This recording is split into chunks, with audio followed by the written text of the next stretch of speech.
Football নিয়ে আর আলোচনা করতে চাই না, শুধু প্রেডিকশনটা জানতে চাই। তিশা, কি হবে, কে এবার ওয়ার্ল্ড কাপ জিতবে? ব্রাজিল? আরে ভাই কি মানে আমি না হঠাৎ করে একটু এটা ঠিক না। আচ্ছা না না না ইটস ওকে। আমি আসলে এটা আমি না ধুর ভাইয়া, আমি ওনার কথা একদম মাইন্ড করে নেই, কারণ হচ্ছে যে it's okay, it's fine. Brazil জিতবে না এটা তো খুবই আনফরচুনেট ইভেন্ট হ্যাপেন, আর এটা আমরা আগে থেকেই জানি। এটা প্রথম ম্যাচ থেকে আমাদের ধারণা ছিল যে ব্রাজিল হয়তো বা এতদূর মানে খুব একটা এগোতে পারবে না, তাও যতদূর আমার মনে হয় জাপানের সাথে খেলেছে। আর প্রেডিকশনের কথা যদি বলেন, আমি অনেস্টলি এখন পর্যন্ত আমি কিছুই প্রেডিক্ট করতে পারছি না, বাট আর্জেন্টিনা এবার কাপ নিচ্ছে না এটা ফর শিওর হতে পারে। এটা আমি অন ক্যামেরা লাইক রেকর্ড বলে দিতে যাচ্ছি। তাহলে তো ঝামেলা হয়ে যাবে। আমরা যে এই যে এতগুলো টাকা পাঠাইলাম বাংলাদেশ থেকে, এই টাকার কি হবে? না তোমার যে এতগুলো টাকা দেওয়া হলো, আর আই ডোন্ট নো ভাই, অনেস্টলি একটু দেখতে হবে দুটা ম্যাচ। আচ্ছা, কি প্রশ্ন কি আমার কাছে? জি প্রেডিকশনটা আপনার? ফ্রান্স? ব্রাজিল তো না, সুযোগ নাই আর, আনফরচুনেটলি। এখন পর্যন্ত চান্সেস বেশি আর্জেন্টিনার আছে, ঠিক আছে? হ্যাঁ, এখন পর্যন্ত আছে, কিন্তু যেহেতু এক গোলের খেলা, কালকেও তো ধরেন ইজিপ্টের হাতে খেলা চলেই গেছিল এবং খুব ভালো, এবং ওদের যে কাউন্টার অ্যাটাক গুলো যদি আপনি দেখেন, এবং একদম বন্দুকের গুলির মতো চলে গেছে এবং গোল হয়ে গেছে, ঠিক আছে? তার মানে এই খেলাটাকে নিয়ে একদম প্রেডিকশন করা যায় না। যদি স্ট্যাটিস্টিক অনুযায়ী বলা যায়, ফ্রান্স এবং আর্জেন্টিনা একটা ভালো চান্সেস আছে, এবং স্পেনেরও একটা চান্স আছে। সো আমি এখন পর্যন্ত আমি হিট লিস্টে রাখবো তিনটাকে।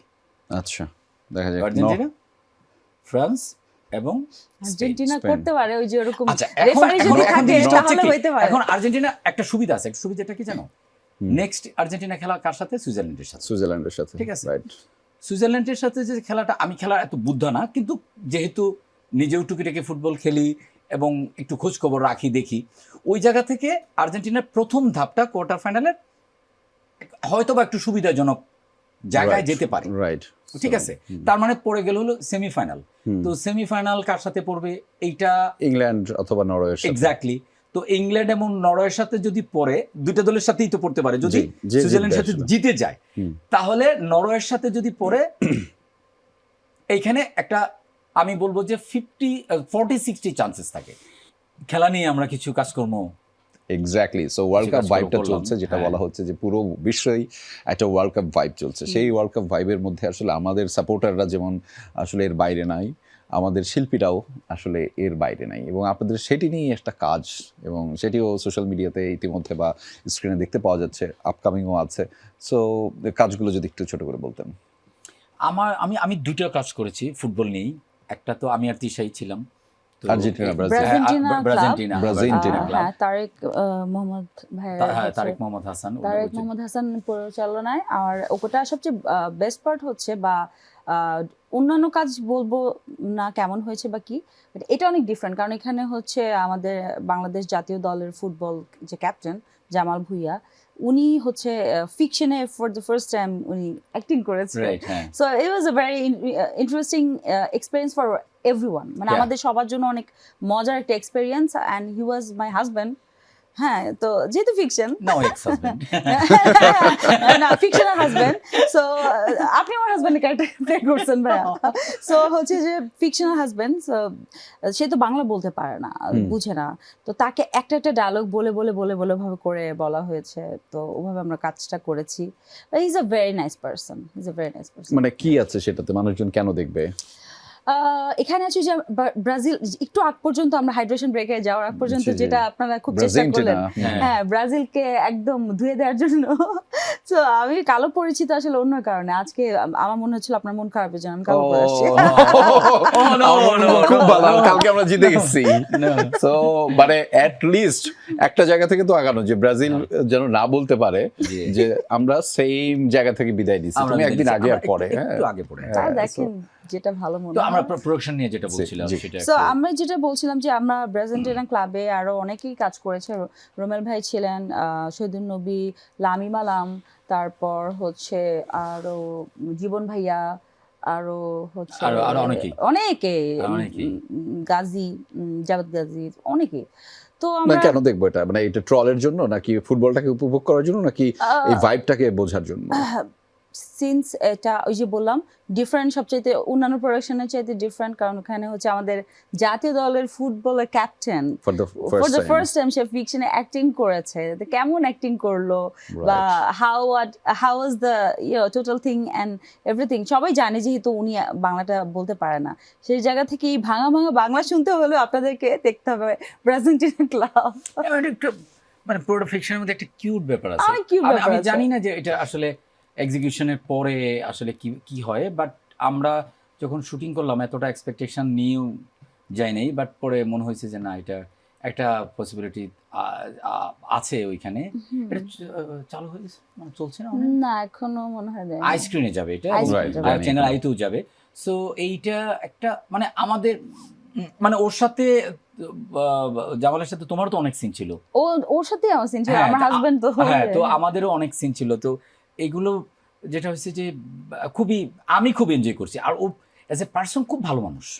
আছে না যে কিছু আছে না যে একটা স্টারডম, এইটা সে কোনো অ্যাসিস্ট্যান্টও না তার নাই, সব সে কাপড় চোপড় থেকে শুরু করে খাবার দাবার থেকে শুরু করে সবকিছু একদম সে নিজে নিজে করে, এবং এই ক্ষেত্রে খুবই আছে না যে না নাই আমরা অনেক সময় রিয়েক্ট করি যে আপনি ডিরেক্টর, আমরা কো আর্টিস্ট, অনেক সময় কো আর্টিস্টে বলেন না এইটা না একটু এইভাবে বলেন, রিয়েক্ট করেন, হ্যাঁ আমার ওইটা নাই, আচ্ছা কি বলতে হবে, হ্যাঁ এটা আমি বলবো, হ্যাঁ ঠিক আছে বলি, আরেকজন আরেকটা বলতেছে এটা। সো যেটা যে জিনিসটা আপনার প্রশ্ন ছিল কেন মানুষে দেখবে, সুইট মোমেন্টগুলো তো আছে। আর স্টোরি স্ট্রাকচারের জায়গা থেকে হলো যে এই যে ব্রাজিল আর্জেন্টিনা, আর যে আপনি একটা কথা বলছেন যে ফুটবল ম্যাচ অর ভাইবটা এখানে আছে। সো আমার মনে হয় এটা যে ব্রাজিল হেরে যাওয়ার পরেও এটা মানুষে দেখবে, কারণ দেখবো যে এটা এটা ছোট ছোট বন্ধুদের নিয়ে, কলিগদের নিয়ে, পাড়া প্রতিবেশীদের নিয়ে, ফ্যামিলি সবকিছু মিলেই একটু ছোট ছোট টুইস্ট আছে, ছোট ছোট কি বলে এটাকে যে ওই আর্জেন্টিনা মজার দুইটা দলের মধ্যে যে দ্বন্দ্বটা আমরা যেটা জেনুইনলি আমাদের আমি যদি সেই জিনিসটাকে একটা জায়গায় আমি যেটা চাচ্ছিলাম মানে শুরু থেকেই বলতে, এবং যেটা আমিও ফিল করি, এই সেম ঘটনাটা আসলে এই ফিকশনে আপনারা এই সিরিজে আপনারা দেখতে পাবেন যে দুইটা দলকে আসলে দুইভাবে বিভক্ত না করে আমরা একসাথে হয়ে যাই না কেন। এটা হচ্ছে ফাইনালি এর মধ্যে কিছু টুইস্ট আছে, যেমন নেইমার চুরি করছে, মেসি জুতা চুরি করছে, মানে এটা নিয়ে একটা বিরাট কাহিনী। এখন এটা শুনতে কেমন লাগে, ও আসলে জিনিসটা হলো যে ও মেসির টি শার্ট পরে চুরি করছে, ও হলো মেসি, নেইমারের টি শার্ট পরে করছে, এটা কিন্তু ঘটে। আজকেও আমি দেখলাম যে একটা জায়গায় নিউজে যে ওই সে ওই নেইমারের ড্রেস পরা তাকে পিটিয়েছে। রাইট, এটা তো হয় এবং আমরা দেখেছি যে এটা হয়, এবং বিশেষ করে মেসির অনেক ধরনের ছবি আছে মানে এই সোশ্যাল মিডিয়াতে এগুলো ট্রল করবার জন্য। সেক্ষেত্রে মেসি আপনাদের দলে কে ছিল, মানে সেক্ষেত্রে এরকম কি? আমাদের দলে আসলে মানে আসলে এটা দুইটা ভাগ, একটা হচ্ছে যে জামাল হচ্ছে সে হচ্ছে আমাদের ক্যাপ্টেন, সে অরিজিনালি ব্রাজিল সাপোর্টার, তার ওয়াইফ হচ্ছে তিশা, সে আর্জেন্টিনা, ওর ছোট বোন ও হচ্ছে ভালো লাগা থেকে হয় না যে আমি মেসি সাপোর্টার, মেসি জার্সি পরেছিলাম, আপনি জিনিসটা বুঝবেন। ও লামিম আলাম, ও হচ্ছে আবার ব্রাজিল, সব বলে দিই আমি আবার এলাকার মানুষ, আমি হচ্ছে গল্পটা বলে দিচ্ছেন ঠিক আছে না, গল্পটা বলছি না।